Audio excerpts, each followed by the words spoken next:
Estimados y estimadas estudiantes, vamos con el segundo video respecto de generalidades del desarrollo embrionario, el origen de los tejidos. Vamos. Para poder entender mejor el origen de los tejidos, es necesario introducirnos al estudio de la embriología.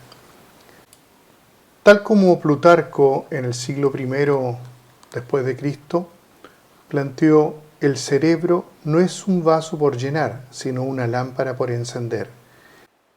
En esta oración, Plutarco nos invita a iluminar todas aquellas áreas oscuras que representan nuestros desconocimientos del mundo.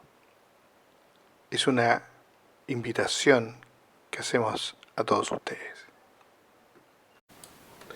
La embriología humana es, tal como dice la diapositiva, la ciencia que estudia las etapas prenatales del desarrollo, en este caso del ser humano. Tenemos que tener en cuenta que la embriología puede ser comparada con la de otros animales, específicamente mamíferos, y podemos darnos cuenta que las etapas, sobre todo las primeras, los aspectos morfológicos y las etapas son muy parecidas. En ese sentido, podemos también distinguir momentos dentro del estudio de la embriología, como son la embriología general, que va a estudiar todos los fenómenos que ocurren desde el momento de la concepción hasta más o menos un embrión que tiene unos 8 semanas, en la cual se presenten ya los esbozos de los diferentes órganos, pero todavía la morfología no está claramente determinada. Por eso esta parte es la que es más parecida entre especies. Luego viene el estudio de la embriología especial, que sería la parte de esta ciencia que va a estudiar lo que continúa en el desarrollo. Básicamente lo que pasa después con estos órganos y sistemas que se siguen desarrollando hasta que se nace. Y esto va más o menos desde la 9ª semana hasta el nacimiento. Algunos conceptos que son importantes de conocer dicen relación con los factores que van a regular este desarrollo. El primero y obviamente el que presenta la mayor importancia es la regulación genética, vale decir, lo que está escrito en nuestros genes. Pero hay que tener en cuenta de que esta regulación genética no se puede desarrollar en forma armónica si es que las condiciones ambientales, como por ejemplo el tener o no tener los nutrientes o las bases nitrogenadas, etcétera, que necesita, no puede expresarse en forma correcta. A todo lo que va a rodear a esta regulación genética y que va a permitir que ella se exprese, le vamos a denominar regulación epigenética. Todo este proceso se ocupa mecanismos que van a ser los que se van a presentar durante el desarrollo embrionario. El primero de ellos dice relación con la proliferación celular. Es indudable que pasamos de una célula, como es el cigoto, una célula totalmente nueva y diferente a todas las que existen, a ser organismos multicelulares, pluricelulares, con millones y millones de células. Obviamente que para que esto ocurra, tiene que transformarse esta célula única inicial en todas las células que después estarán. Y eso lo logra mediante proliferación celular, mediante el proceso de la mitosis. La mitosis entonces es la característica que tienen las células para reproducirse y formar células hijas. El segundo mecanismo que utiliza el desarrollo embrionario es la diferenciación celular. Pasamos de una célula totipotencial a presentar ciertas diferenciaciones, como vamos a ver en el blastocisto, y que luego se interpretan en múltiples tipos celulares del organismo, aquí representados por los glóbulos rojos, un músculo liso, una neurona.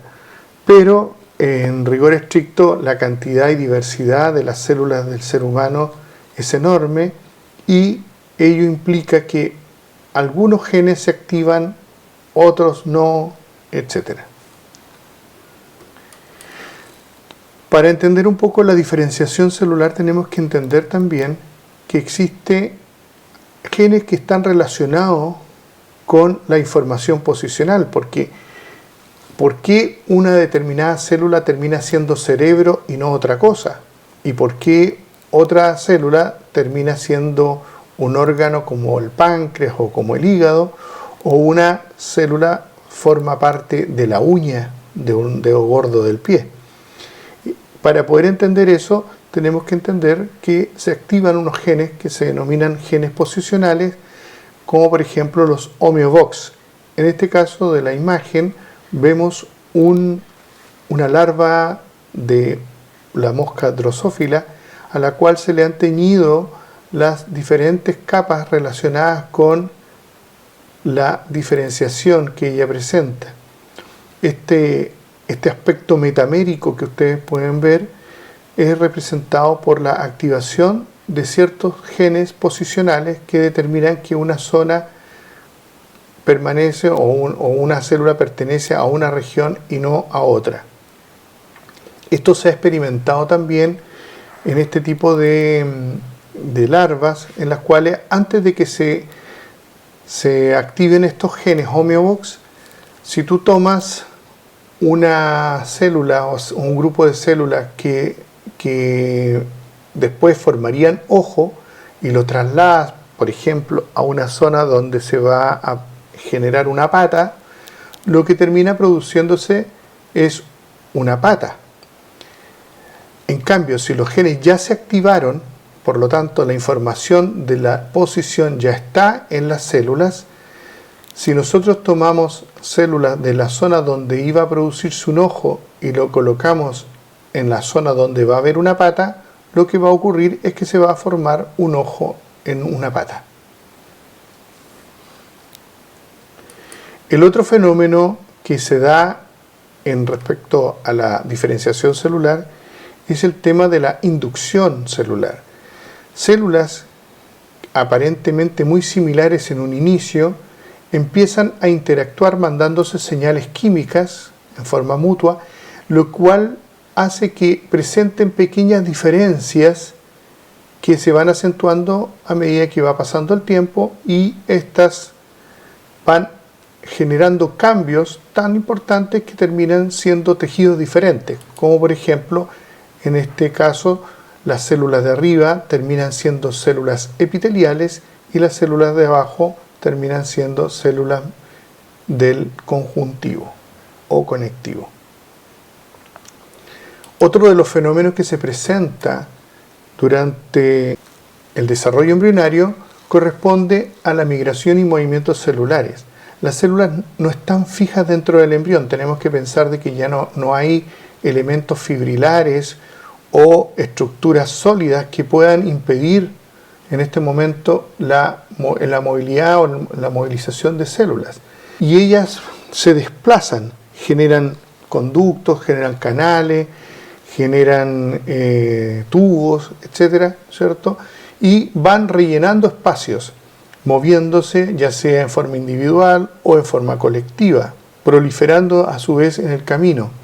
Tal es el caso de la formación de la cara, donde nosotros vemos migraciones de poblaciones celulares desde un lugar a otro, como por ejemplo lo que vamos a estudiar en el segundo semestre respecto a la formación de la cara, donde las células de las crestas neurales que se forman en forma dorsal y lateral, ¿no es cierto?, a el tubo neural, migran hacia la zona ventral rellenando los espacios y haciendo que se rellene las diferentes estructuras, dando origen obviamente a lo que después vamos a conocer como la cara. Lo vamos a apreciar en esta película, donde nosotros vamos a ver cómo se rellena los espacios desde adentro modificando la estructura morfológica exterior. Ahí vemos desplazamiento de mamelones que luego terminan fusionándose y generando un aspecto facial. El cuarto mecanismo que utiliza el desarrollo embrionario es la regresión o involución. Al mismo modo que para hacer un edificio se necesita andamios para poder ir colocando las paredes del edificio en forma correcta, en la embriología se utilizan también andamios, en el sentido andamios celulares, como por ejemplo algunas estructuras que después van a perderse, que no van a existir, como por ejemplo en el caso del lado derecho de la notocorda. La notocorda es un elemento que va a aparecer en el periodo embrionario más o menos al inicio de la tercera semana, y lo que va a hacer es inducir la formación del sistema nervioso central, en específico del tubo neural. Y esta estructura después ya no existe, se va a perder una vez que ya se haya producido el tubo neural. Los otros elementos son la placenta, todos los tejidos extraembrionarios que van a permitir el desarrollo de este embrión y luego feto, pero que van a tener tiempos acotados porque después van a ser involucionados. La misma cavidad amniótica o el saco vitelino, como vamos a ver más adelante, son estructuras que luego se van a perder, ya no van a existir. Vamos a hablar entonces de la primera semana del desarrollo. En la primera semana del desarrollo, primero que nada tiene que ocurrir la fecundación, pero el organismo femenino se prepara para esta fecundación generando a lo largo del ciclo menstrual un desarrollo de un folículo que va a permitir la ovulación, tal como lo apreciamos en este esquema, y más o menos al día 14 del ciclo, más o menos en la mitad del ciclo. Este, entre comillas, óvulo, en realidad no es un óvulo, sino que es un ovocito 2 que quedó congelado, entre comillas, ¿no es cierto?, en una etapa de la meiosis que a espera de la llegada del espermio de los espermatozoides. Por lo tanto, todo esto ocurre en forma previa a la fecundación. Luego, en la parte inicial de la trompa, vamos a ver que este ovocito 2 se encuentra con los espermios, generándose lo denominada fecundación, y solamente uno de los espermios alcanza al interior ya para ponerse en contacto con este ovocito 2. Por fuera le rodean una serie de células y una sustancia que en el momento que penetre el espermatozoide a su interior se va a producir un cambio que va a hacer una modificación en la zona denominada zona pelúcida y que lo va a volver totalmente impermeable al resto de los espermatozoides para evitar la poliespermia. Luego, por una serie de cambios que no vamos a entrar en detalle, se genera la primera célula con la mitad de los cromosomas generados por la madre y la mitad de los cromosomas generados por el padre, y se obtiene la primera célula diferente a todas las que existen. A esta célula se la va a denominar cigoto, siempre rodeado por esta zona pelúcida que no solamente va a impedir la poliespermia, sino que también va a impedir que este óvulo fecundado, este cigoto, se anide en un lugar que no le corresponde. Por lo tanto, esa es otra de las funciones, evitar la anidación ectópica de la zona pelúcida. Al final de esos 2 o 3 días aparecen ya ahora en el camino hacia el interior del útero, ¿cierto?, en el mismo camino de la trompa, ocurre el fenómeno que se denomina segmentación, en la cual este cigoto pasa más o menos después del tercer día aproximadamente a configurarse como ya dos células que son absolutamente totipotenciales. ¿Qué significa eso? Que si nosotros separáramos estas dos células que se llaman blastómeras, podemos obtener dos seres exactamente iguales. Y en eso está la base de los gemelos univitelinos, ¿ya? Que son exactamente iguales. Se debe a una situación en la cual se produce una separación de blastómeras y ellos tienen la información genética exactamente igual. Siguiendo en ese tiempo, pasan a ser 4, después 8, después 16, en forma de proyección geométrica. La zona pelúcida no solamente impide la anidación ectópica y obviamente que se produzca una fecundación por más de un espermatozoide, sino que además evita que estas células que se están formando, que se llaman blastómeras, se disgreguen y se aniden en forma separada.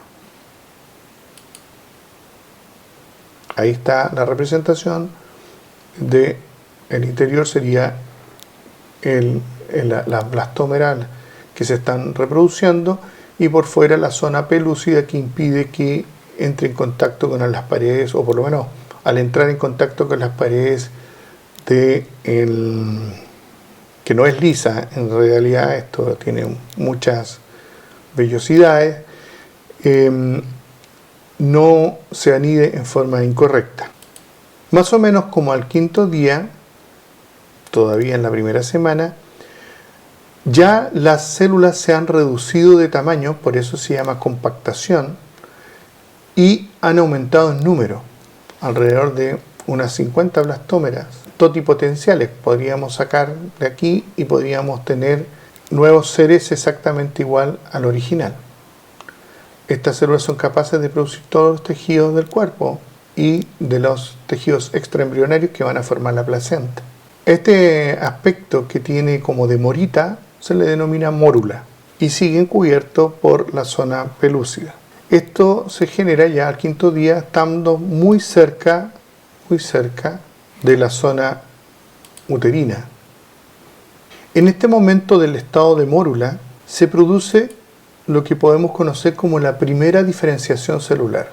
Si miramos el esquema, vamos a darnos cuenta que las células más externas, esto es un corte, tenemos que imaginarnos un corte de esta morita, nos vamos a dar cuenta que las células más externas empiezan a presentar uniones intercelulares. Tenemos que imaginarnos que esto es una esfera y las células externas empiezan a presentar estas uniones intercelulares, lo que las transforma en una especie de membrana. Las células más internas todavía no presentan una gran diferenciación y no presentan uniones entre ellas, por lo tanto se pueden disgregar. En cambio, las exteriores, que ahora las vamos a empezar a llamar masa celular externa, tienen uniones intercelulares.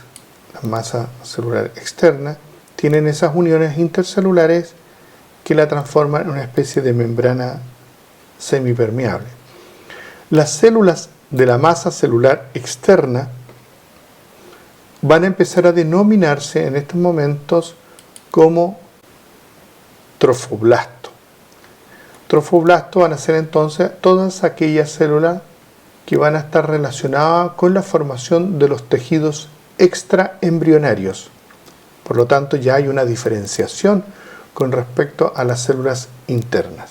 Las células internas, por tanto, se van a empezar a denominar masa celular interna, y de ellas van a dar origen a lo que se denomina el embrioblasto.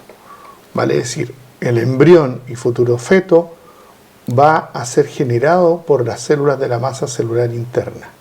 Y las células de la masa celular externa son las llamadas, ¿no es cierto?, a generar los tejidos extraembrionarios, como la placenta. El hecho de que las células externas empiecen tengan uniones intercelulares, esto genera capacidades de poder filtrar de alguna manera los líquidos o los solutos.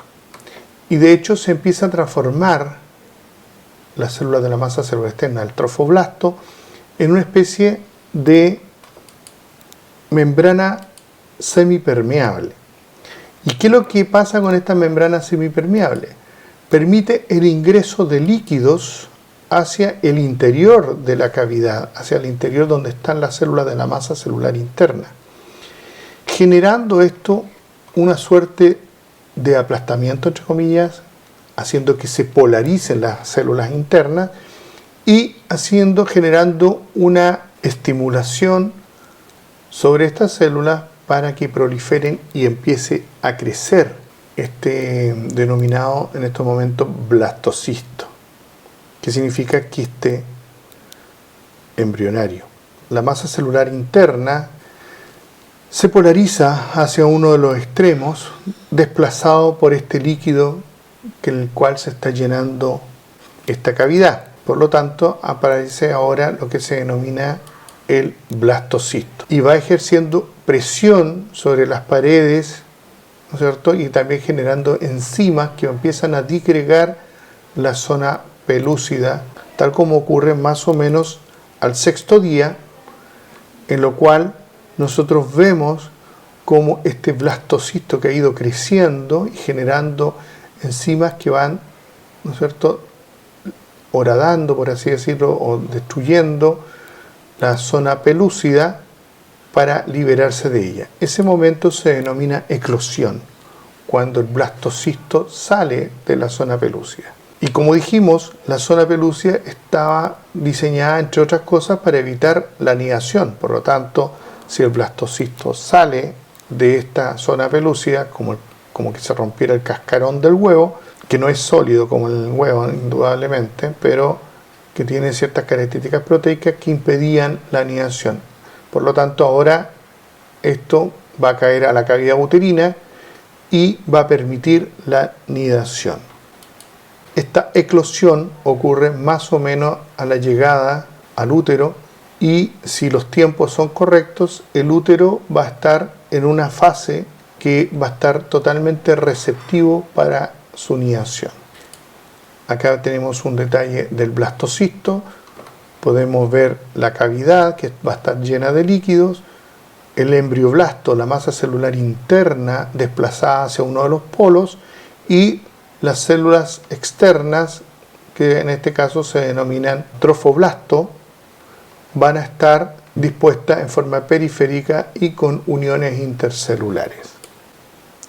Ya en la cavidad uterina, luego de la eclosión, el blastocisto, denudado de esta capa que impedía la anidación, va a estar dispuesto a anidarse. Y esto gracias a que las hormonas femeninas han presentado una máxima receptividad para la anidación. Se ha preparado gracias a las hormonas femeninas y esto ocurre en un periodo muy corto de tiempo, más o menos entre el día 6 y el día 10 desde la fecundación, que es lo que se denomina la ventana de implantación. Si sumamos los días, 14 más 6 son 20, más o menos al día 20 del ciclo, entre el 20 y el 24, sería el momento propicio para anidarse en el útero. Si estos fenómenos ocurren antes o ocurren después, sencillamente no va a ser posible la anidación. Y es lo que ocurre quizás con la mayor parte de las fecundaciones, probablemente nunca se anidan y se pierden, generando lo que podríamos decir, entre comillas, un aborto espontáneo. Y digo entre comillas porque para que exista aborto debería existir embarazo. Y lo que tenemos todavía no es embarazo, tenemos concepción, pero no embarazo. Embarazo se produciría una vez que este blastocisto logró anidarse en las paredes uterinas. Acá tenemos un esquema de ya este blastocisto más grande y por la zona del embrión que ya se ha polarizado un poco, va a tomar contacto con las paredes del útero de la mujer y apenas se adocen, las células del trofoblasto van a empezar a tener o manifestar unas características invasoras. ¿Qué significa eso? Que van a atravesar la zona epitelial del útero en búsqueda de la zona conectiva, donde van a estar obviamente los vasos sanguíneos y la nutrición por ende. Si vemos en este esquema también, vamos a apreciar que las células pierden sus separaciones, formando una especie de gran célula multinucleada con esta capacidad invasora. Esa célula multinucleada con capacidad invasora se va a empezar a llamar sincicio trofoblasto o sincitio trofoblasto. Este sincitio o sincicio trofoblasto corresponde en realidad a las células del trofoblasto que empiezan a perder sus separaciones. Aquí lo vemos en este esquema bastante bien. Vemos cómo se van buscando, ¿cierto?, la zona nutritiva donde van a estar los vasos sanguíneos de la madre para permitir que toda esta estructura que es el blastocisto se interne hacia el interior de la pared endometrial. Parte la segunda semana del desarrollo hasta que se produce la implantación completa de este blastocisto. Los mayores cambios los vamos a ver en la zona más externa. Este blastocisto, ya si lo comparamos con el cigoto original, ha crecido muy poco todavía, o en realidad ha crecido mucho, pero muy poco todavía. Pasó de 0,1 milímetro a 0,2 milímetros. Obviamente ha crecido en un 100%, pero todavía es muy pequeño. Una vez que ya ingresó completamente, el epitelio de la madre cicatriza y ahora este nuevo ser ya se encuentra en la zona del conjuntivo endometrial en búsqueda de la nutrición que viene por los vasos sanguíneos. En este momento, más o menos ya tenemos un conteo de 10-12 días desde el momento de la concepción. Estas células del sincicio trofoblasto han producido una hormona que mantiene el cuerpo lúteo produciendo progesterona y produce esta hormona que se denomina gonadotrofina coriónica humana. Por lo tanto, ya más o menos al día 12, un poquito más, en la cual si contamos desde el día 14, más o menos que habría sido el momento de la concepción, ya podríamos tener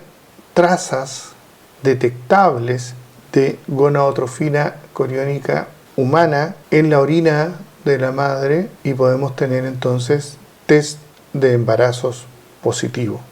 En el momento de la primera amenorrea, si no ocurre el fenómeno de la menstruación y hay sospecha de haber podido quedar embarazada, es posible realizar el test de embarazo y este daría con bastante confiabilidad la positividad o negatividad al respecto.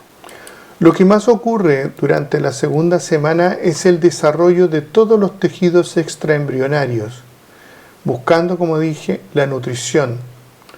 No vamos a entrar en detalle en cómo se produce esto, porque lo que nos interesa es lo que pasa acá adentro, en lo que vamos a denominar células del embrioblasto. Estas células externas que formaban parte del citotrofoblasto y el sincicio trofoblasto van a generar entonces la unión que va a permitir la nutrición y el contacto entre la madre y el hijo, que es la placenta. ¿Qué ocurre en esta segunda semana dentro de lo que o de las células relacionadas con el embrión? Se forma estas tres estructuras que están anotadas acá. El disco embrionario, que es de 2 láminas, por eso es bilaminar. Una cavidad por encima, que la vamos a denominar cavidad amniótica, llena de líquido. Una cavidad inferior, que la vamos a denominar cavidad vitalina, también llena de líquido. Podemos darnos cuenta entonces, en este esquema, si nos ubicamos un poco, en rosado acá representaríamos el tejido conectivo de la madre. Esto sería esto es un corte, recordad que esto es un corte. Esto sería el sincicio trofoblasto, ¿no es cierto?, organizándose. Las células que todavía están individualizadas, que le vamos a denominar citotrofoblasto, y estas otras células de otro color serían las que eran parte del embrioblasto. Entonces, de las del embrioblasto, vamos a darnos cuenta que se forman dos capas celulares muy próximas entre sí y que van de una pared hacia la otra, formando una suerte de disco de dos capas. A eso lo denominamos disco embrionario bilaminar, más o menos de la mitad hacia uno de los polos. Y en este esquema también aparece una pequeña separación entre ellos, entre estas láminas. Quiere decir que las células de este disco, las de arriba, no están pegadas. De hecho, acá en esta zona hay algo, matriz extracelular generada por estas mismas células, una especie de membrana basal, como lo vamos a ver después en los epitelios. Las células del disco superior las vamos a denominar epiblasto, y que va a corresponder a unas células de una sola capa, un poco más altas, más columnares, todas ellas con uniones intercelulares, haciendo que sea bastante compacto este disco. En el otro extremo, por la parte inferior, las células van a adoptar una forma más bien cúbica, también formando un disco similar al otro, como les dije, y sin uniones básicamente con ese disco superior. Esas células van a denominarse hipoblasto. Por lo tanto, si hacemos un pequeño resumen, veremos que se forma el disco embrionario bilaminar en base a una capa superior de células altas, epiblasto, y una capa inferior de células cúbicas, hipoblasto. Y entre ambos una pequeña separación con lámina basal o membrana basal. A su vez, las células superiores del disco, en relación a otras células que eran propias del embrioblasto, se genera una pequeña cavidad entre ellas, llena de líquido, que se va a empezar a llenar de líquido. Esta cavidad se denomina cavidad amniótica, que acá podemos ver que es bastante pequeña en un inicio, pero a medida que se va desarrollando el embrión y luego el feto, queda rodeando completamente al nuevo ser. En los mamíferos, la cavidad amniótica pasa a ser una cobertura completa del nuevo embrión, el nuevo ser. Pero en estos momentos es pequeña. Y las células que conforman el techo de esta cavidad amniótica, ¿ya?, se denominan amnioblastos. Estos amnioblastos son los responsables de generar este líquido amniótico. Entonces podemos decir que la cavidad amniótica es una cavidad llena de líquido que está por sobre el epiblasto y rodeada por fuera y por arriba por unas capas celulares de células denominadas amnioblastos. Al otro extremo tenemos lo que se va a denominar cavidad vitelina. La cavidad vitelina es muy importante en los animales que nacen en huevos, pero no es tan importante. Es inicialmente mucho más grande que la cavidad amniótica, pero en los mamíferos pierde importancia y luego queda convertida prácticamente en un esbozo dentro del cordón umbilical. Pero en esta etapa se empieza a formar esta cavidad vitelina por, en este caso, un techo denominado hipoblasto, y paredes de células que migran desde el hipoblasto por dentro del trofoblasto. ¿Se acuerdan que el trofoblasto eran estas células que estaban acá? Empieza a tapizar el interior de esta cavidad, que era la cavidad original del blastocisto, y se empieza a rellenar con estas células denominadas membrana de Heuser. Entonces, la cavidad vitelina es la zona que va a reemplazar, ¿no es cierto?, a la cavidad del blastocisto, y se forma a partir de las células del hipoblasto que empiezan a migrar hacia el polo, rellenando completamente esta cavidad, formando lo que se denomina la membrana de Heuser. Lo podemos ver acá en otro esquema. Entonces sacamos los tejidos extraembrionarios y dejamos solamente a los que tienen que ver con el embrión. Nos vamos a dar cuenta que hay un disco embrionario bilaminar, la parte superior, la parte inferior, que hay una pequeña separación. Las células de la capa superior se van a denominar epiblasto, las células de la capa inferior se van a denominar hipoblasto. Se va a configurar una cavidad amniótica en la parte superior, tapizada por arriba por las células denominadas amnioblastos. Y bajo el hipoblasto va a estar la cavidad o saco vitelino, que además va a estar rodeada por las células de la membrana de Heuser. Y acá podemos ver lo mismo, pero ahora ya en un corte histológico. Recordar que un corte es una visión bidimensional de algo que es tridimensional. no tenemos que imaginarnos que estos son círculos, sino que son esferas, son cosas más bien tridimensionales. Podemos ver una cavidad amniótica, aquí estarían los amnioblastos, estarían ahí, el disco embrionario que estaría aquí, formado por el epiblasto, que serían las células superiores, y el hipoblasto, y acá se puede apreciar que hay una pequeña separación entre las células, la cavidad inferior, que es bastante más grande que la otra, que incluso conserva una forma redondeada, que sería el saco vitelino, y la pared del saco vitelino, la pared inferior, que estaría conformada en la parte interna por la membrana de Heuser. Vamos a fijarnos ahora en el denominado disco embrionario. Vamos a notar que existen dos zonas coloreadas en este esquema de forma diferente.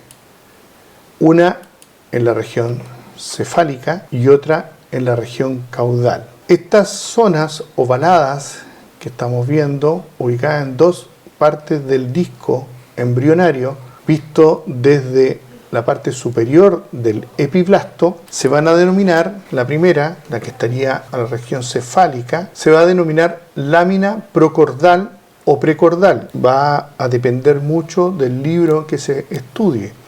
También se lo puede denominar membrana bucofaringia, porque en resumen, esta parte se va a transformar en eso, en la membrana bucofaringia, que después lo vamos a estudiar con mayor detalle en la formación de la cabeza. Y al otro extremo se va a generar lo que se denomina la membrana cloacal. En rigor estricto, este sería lo que marcaría el inicio del tubo digestivo y esto otro, el final del tubo digestivo. Estas láminas implican la activación de los denominados genes homeobox, que van a determinar los ejes posicionales del embrión. Si tomamos como referencia estas dos membranas, nos vamos a dar cuenta que están distribuidas en un eje cefálico caudal, lo que a su vez permite distinguir zonas del embrión, como sería el lado izquierdo del lado derecho, y mirando hacia arriba la zona dorsal y hacia abajo la zona ventral. Por lo tanto, ya las células van a empezar a tener nociones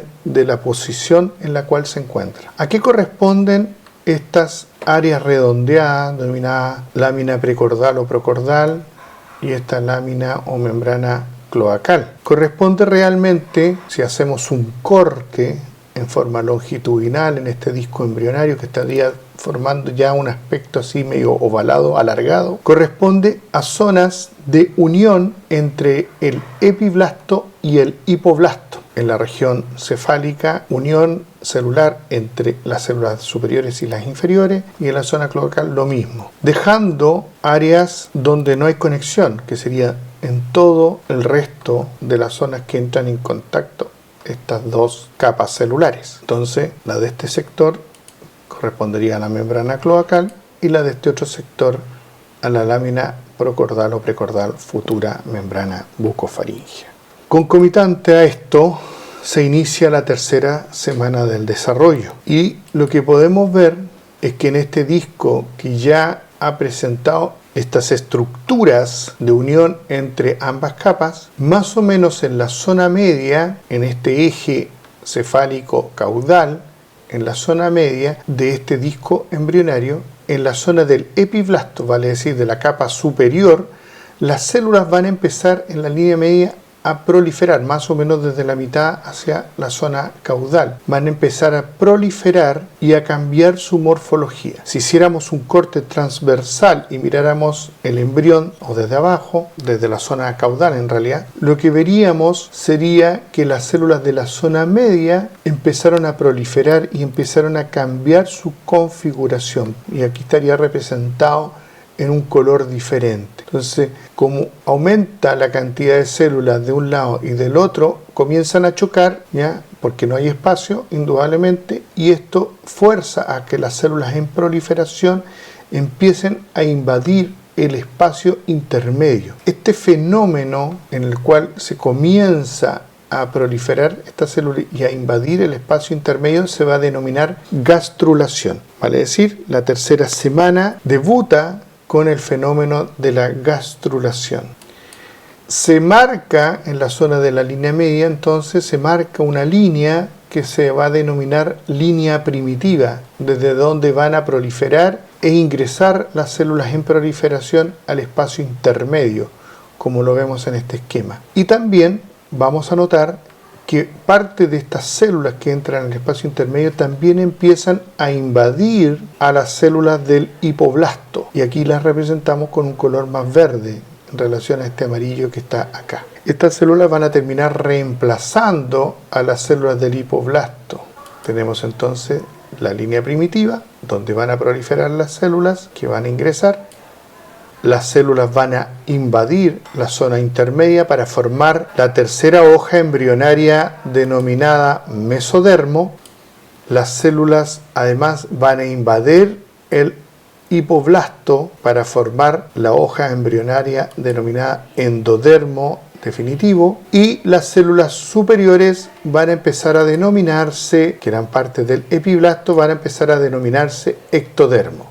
Entonces podemos resumir que la gastrulación corresponde a la proliferación celular que va a dar origen a el mesodermo, al endodermo definitivo y al ectodermo. Por lo tanto, ahora tenemos un embrión trilaminar. Avanzada la tercera semana, en el punto más anterior de esta línea primitiva que existía en este eje cefálico caudal, entre la membrana bucofaringea y la membrana cloacal, hay un sitio que se levanta porque aumenta la cantidad de células y empiezan a proliferar las células del epiblasto, o en este caso ahora ectodermo, que están acá, están representadas ahora en azul. Podemos ver también en este esquema que ahora ya no estamos dando detalles celular, sino que más bien que las células del mesodermo las voy a representar rellenando todo el espacio con este color marrón. Las células del endodermo empiezan a rellenar todos los sectores, desplazando ese amarillo, ¿no es cierto? Y ahora transformándose completamente en endodermo, y las células superiores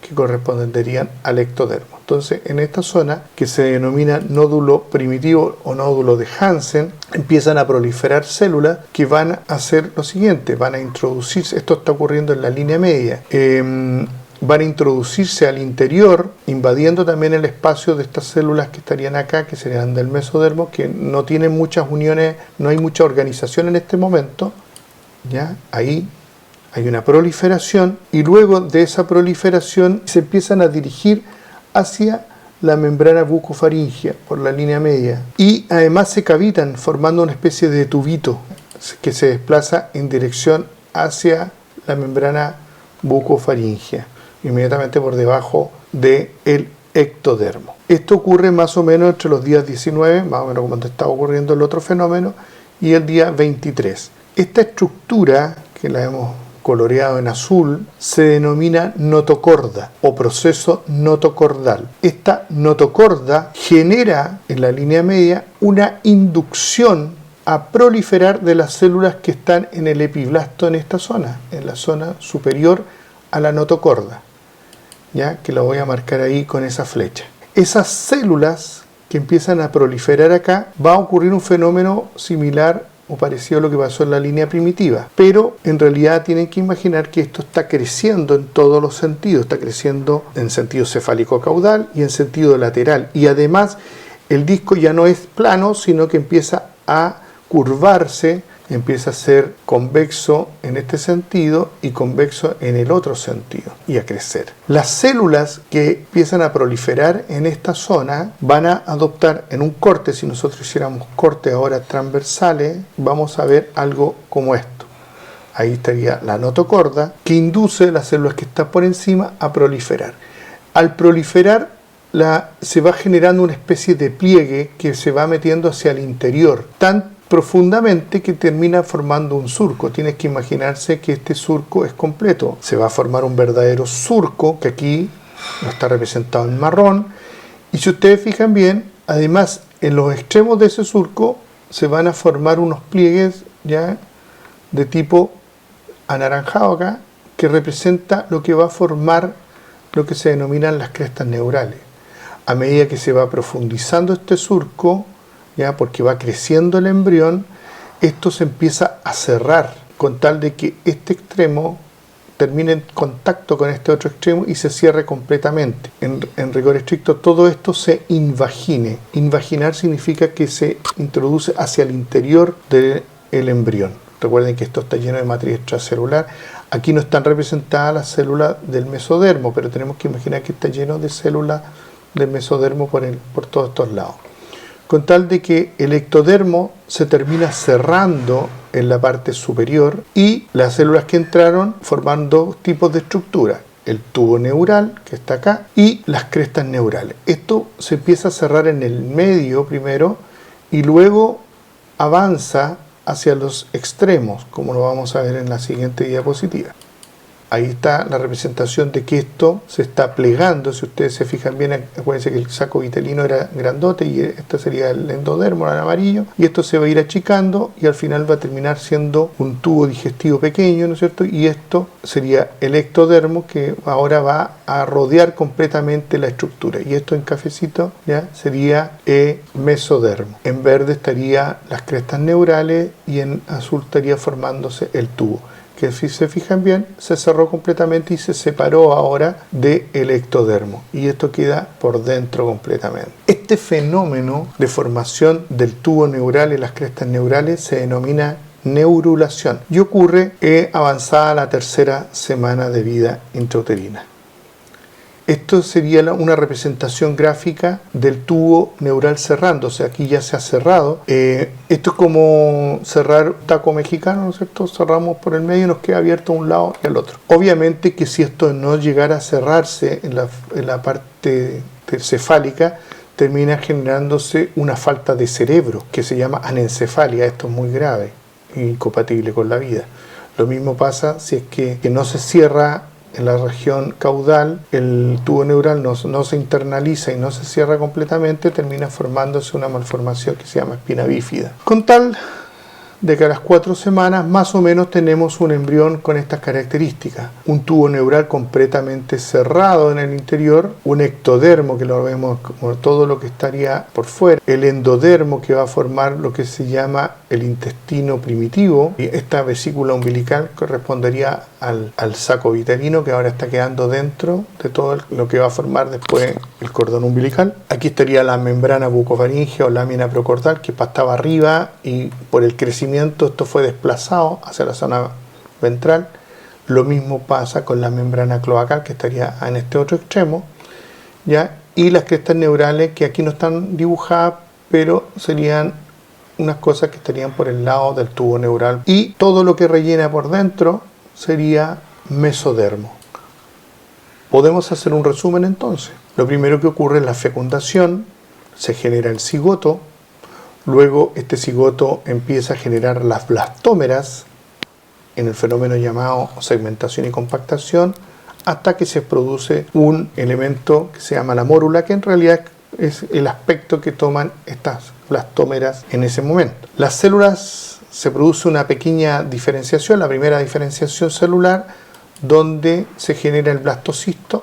Vamos a ver una masa celular externa y una masa celular interna hacia el final de la primera semana. Al inicio o concomitante con eso se genera la eclosión y el fenómeno de la nidación del blastocisto, donde van a estar tomando mucha importancia las células de la masa celular externa, que ahora vamos a denominarlas trofoblastos. Las células, cuando las podemos diferenciar, las vamos a llamar citotrofoblastos, y cuando ya no las podemos diferenciar, sus separaciones celulares, las vamos a llamar sincisiotrofoblastos, que era la capacidad o esta célula multinucleada, ¿no es cierto?, que era capaz de tener esa capacidad invasora para generar la nidación. Obviamente, de todos los tejidos derivados del trofoblasto se va a derivar la placenta, que va a empezar a tener importancia posterior. Acá no significa que esté en la tercera semana, sino que es un desarrollo posterior que va a ir avanzando hasta generar todos los tejidos extraembrionarios importantes para la formación del nuevo ser.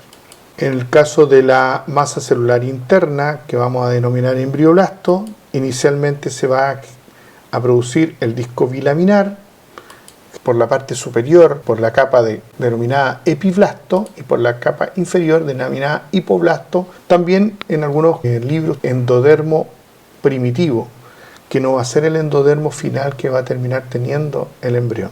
Este disco bilaminar, ¿no es cierto?, va a tener una cavidad superior, la cavidad amniótica, y una cavidad inferior, la cavidad vitelina. En el momento del inicio de la tercera semana va a ocurrir el fenómeno de la gastrulación, donde las células en la línea primitiva van a proliferar para formar el disco trilaminar, donde ese disco trilaminar lo vamos a reconocer con un ectodermo, con un mesodermo y con un endodermo, las tres capas embrionarias. Y avanzada la tercera semana, ya se generó, ¿no es cierto?, el fenómeno de la neurulación, que inicialmente se produce más o menos, como les dije, parte de la segunda y parte de la tercera, lo que se denomina la notocorda, el desarrollo de la notocorda, que va a generar las dos capas embrionarias faltantes para este embrión final, que serían el tubo neural y las crestas neurales. Lo importante de todo lo que hemos mencionado es que de estas 5 capas, o sea, las 3 primeras, que son ectodermo, mesodermo y endodermo, van a derivar todas las estructuras del organismo. Incluso podríamos decir que el tubo neural y las crestas neurales van a derivar del ectodermo. Ahora vamos a mencionar los tipos básicos de tejido. Va a depender mucho del libro de texto que uno revise, pero básicamente nosotros podemos distinguir 3 tipos de tejido según sus características y según sus funciones. Unos van a ser los tejidos epiteliales, otros los denominados tejidos conectivos y otros que nosotros vamos a denominar tejidos especializados por las funciones específicas que ellos cumplen. Los tejidos epiteliales van a ser fácilmente reconocidos porque nosotros vamos a ver que las células están unidas una al lado de la otra. Siempre que veamos células pegadas con uniones intercelulares muy estrechas, vamos a decir que son células de estirpe epitelial. En algunas ocasiones vamos a encontrar algunas células que no son de estirpe epitelial y que tienen unas características similares, por ejemplo los odontoblastos. Pero incluso en esas ocasiones vamos a decir que son estructuras de aspecto epitelial, ¿ya? Pero las células epiteliales en general ustedes las van a poder distinguir porque vamos a ver que las células están pegadas una al lado de la otra, con prácticamente nula cantidad de matriz extracelular entre ambos. ¿Cuáles son ejemplos de los tejidos epiteliales? Todos los sectores donde necesitemos un revestimiento, tanto externo como interno, por ejemplo en la piel, en las mucosas, etc. Incluso el interior de los vasos sanguíneos hay un revestimiento de tipo epitelial, llamado endotelio. Todas las glándulas exocrinas, todas las glándulas que generan una secreción van a ser de tipo o de estirpe epitelial. Algunas estructuras como por ejemplo los pelos, las uñas y el esmalte dental. El esmalte dental tiene un origen epitelial. Tanto el tejido epitelial, el tejido conectivo y el especializado pueden derivar de alguna de las capas embrionarias que hemos mencionado. Por ejemplo, la mayor parte del tejido del ectodermo, por ejemplo, van a derivar los pelos, las uñas, la glándula sudorípara, glándula mamaria, glándulas sebáceas, etc. ¿Ya? E incluso el esmalte dental. El revestimiento interno de los pulmones y del sistema digestivo va a derivar del endodermo. El revestimiento interno de los vasos sanguíneos epiteliales, que se llama endotelio, va a derivar del mesodermo. Por lo tanto, no hay que relacionar un tipo de tejido exclusivamente con una capa embrionaria. El tejido conectivo es fácilmente reconocible porque nosotros vamos a ver que las células están segregadas, están separadas entre sí con cantidades variables de matriz extracelular. De hecho, la matriz extracelular es la que le va a dar la característica al tejido, y en ese caso vamos a reconocer tejidos fibrosos porque lo principal son las fibras, tejido óseo porque la matriz se calcifica, tejido cartilaginoso, cartílago, porque es un tejido que guarda una gran cantidad de agua y tiene esa estructura de resistir mucho la compresión. el tejido graso, que nos permite guardar energía, ¿no es cierto?, y también ser parte estructural del organismo.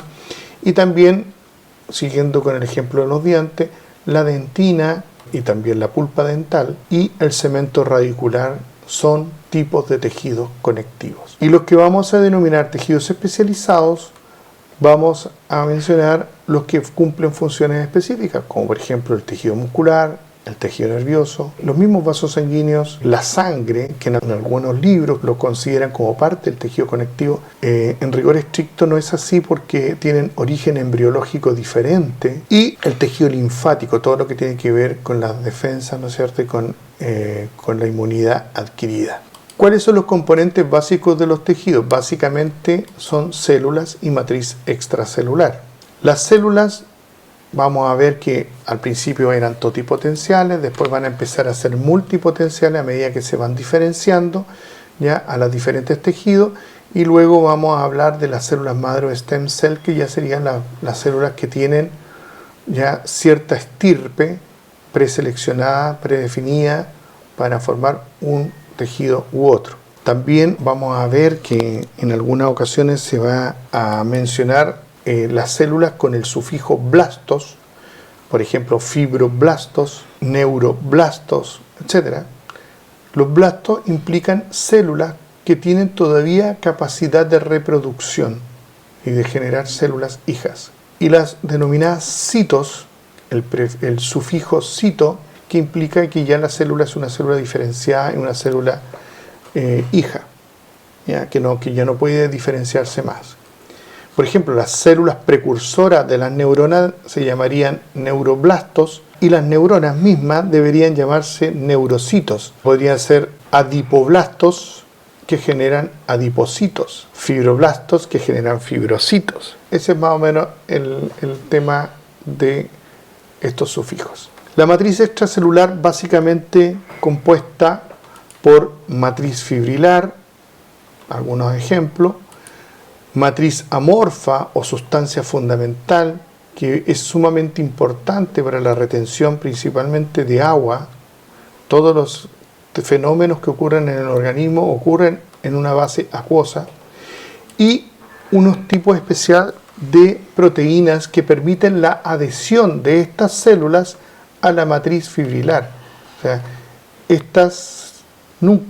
las células nunca están en contacto directo con la matriz, sino que a través de estas denominadas glicoproteínas de adhesión, como las que están mencionadas acá y que vamos a estudiar más adelante. Entonces, al mostrar un corte histológico con lo que hemos aprendido, podemos hacer ya algunas